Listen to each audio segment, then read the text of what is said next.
India की #1 choice Bharat matrimony. मेरे ख्याल से शोएब चौधरी साहब भी हमारे साथ जुड़ गए हैं। शोएब चौधरी साहब को भी लाया जाए। शोएब साहब, कैसे हैं आप? और आप आज अलग अलग जगहों पर, क्योंकि आप जर्नलिस्ट हैं, घूमे होंगे, गए होंगे पोलिंग बूथ्स पर, आपको क्या दिखाई दिया आज बांग्लादेश में?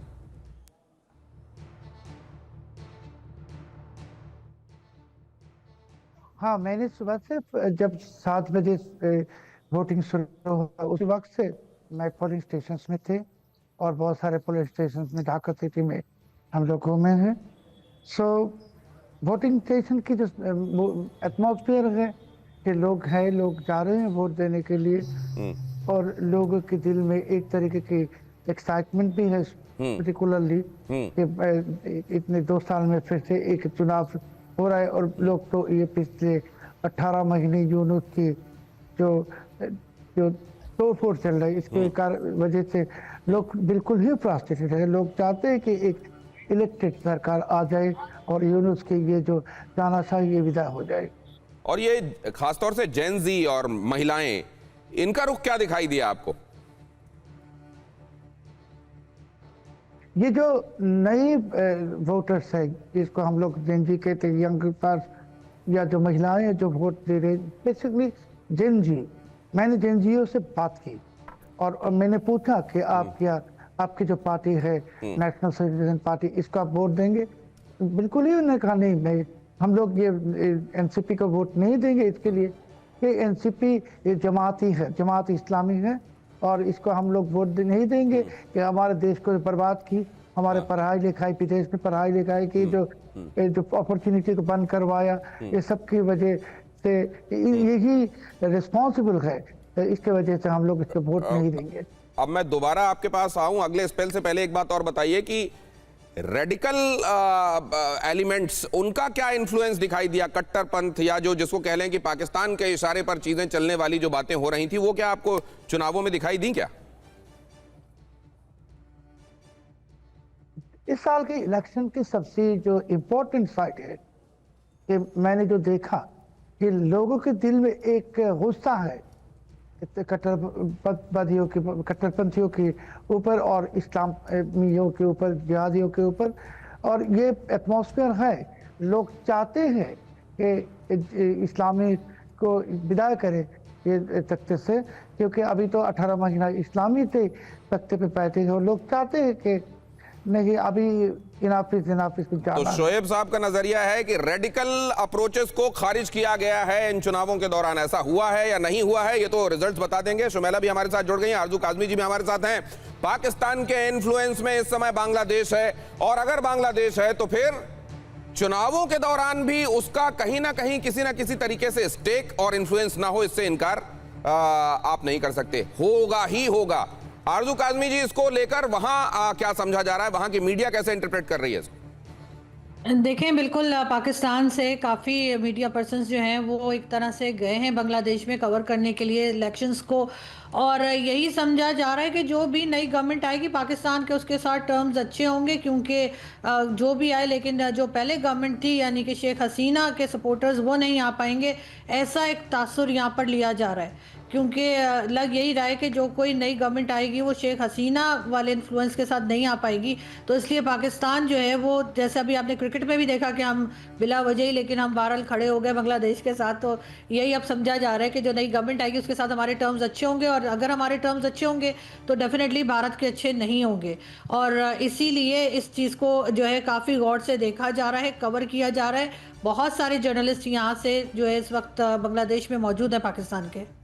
लेकिन मुझे लगता है कि रेडिकल अप्रोचेस को न सिर्फ बांग्लादेश में, जैसा शोएब अभी कह रहे थे कि बहुत पसंद नहीं किया जा रहा है, बल्कि उसको खारिज किया जा रहा है, अब पाकिस्तान में भी इस बात को बड़ी शिद्दत से महसूस किया जा रहा है कि इस रेडिकल अप्रोच ने देश का नुकसान ही किया। अगर ख्वाजा आसिफ ने जो नेशनल असेंबली में बातें कही हैं, अगर उसको अंडरलाइन किया जाए तो उससे जो बड़ा एक तरीके से टेक अवे है वो यही है कि जिस तरीके से धर्म को पोर्ट्रे किया गया, मजहब को पोर्ट्रे किया गया, उसकी आवश्यकता नहीं थी और इसने नुकसान ही किया है। शुमेला को भी इस चर्चा में मैं लाना चाहता हूं। शुमेला सिद्दीकी, इस कॉन्टेक्स्ट में इन चुनावों को आप कैसे देख रही हैं?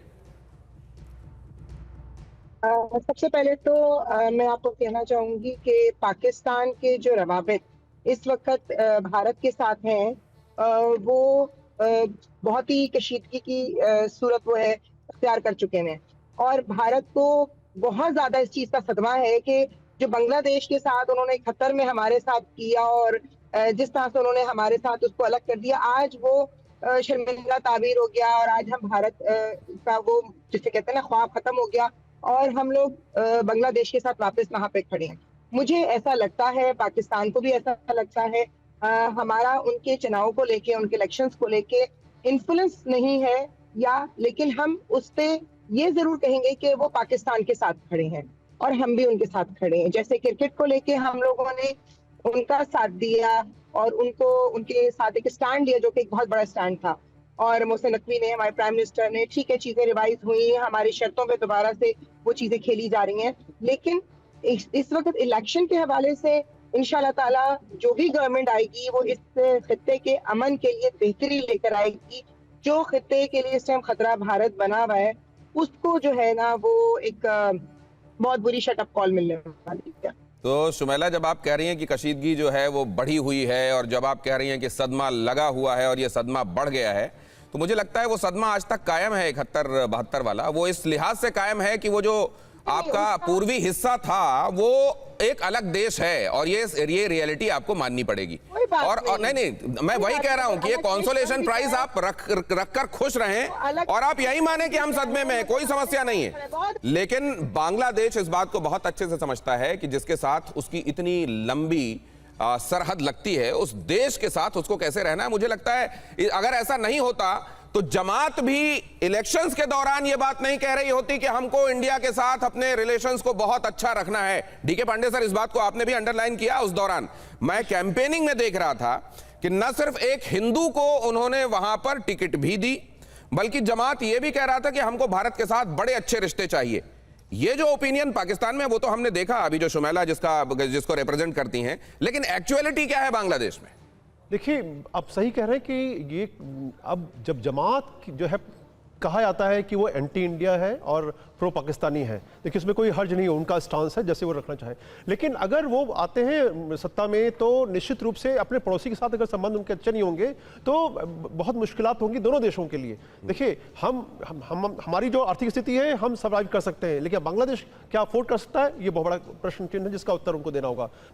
जिस प्रकार से अमेरिका इंटरेस्ट ले रहा है और ये डायरेक्ट इंटरेस्ट उसका नहीं है, वो पाकिस्तान के थ्रू अपने इंटरेस्ट साध रहा है। तो जो अभी डील हुई है 9 फरवरी को, उसमें जिस प्रकार से मुल्क को जो है किस प्रकार हैंडल किया गया है, मोहम्मद यूनुस ने क्या हैंडल किया है, हमें सब पता है। तो हम सबको पता है इस बात का। तो पाकिस्तान के थ्रू ऑब्जेक्टिव वो अचीव करने की बात चल रही है अमेरिका के द्वारा। नंबर 2, चाइना के जो इंटरेस्ट हैं वो भी कम नहीं है, क्योंकि उन्होंने भी बहुत इन्वेस्ट किया है। बांग्लो पोर्ट को मॉडर्नाइज करने की बात कही जा रही है, साथ में जो ट्रेड डील्स हैं। नहीं तो ये बात, ये तो भैया ये ख्वाजा आसिफ जिस बात को कल नेशनल असेंबली में कहकर हटे हैं कि हमको अमेरिका ने टिश्यू नहीं बल्कि टॉयलेट पेपर की तरह इस्तेमाल किया और फेंक दिया, तो मुझे लगता है कि अगर इस तरह के पावर्स के हाथों में खेलना कोई मुल्क अपनी नियति बनाता है, अपना एक तरीके से अपना मुकद्दर बनाता है, तो फिर उसके साथ वही होता है, आज नहीं तो कल उसको रियलाइज होता है। और ये बड़े पावर्स जाहिर है इस पर हमेशा निगाह रखते हैं कि कौन कौन हमारी कठपुतली बनने के लिए तैयार है। बांग्लादेश को भी तय करना पड़ेगा, पाकिस्तान के इशारे पर चलना उसको गवारा है क्या?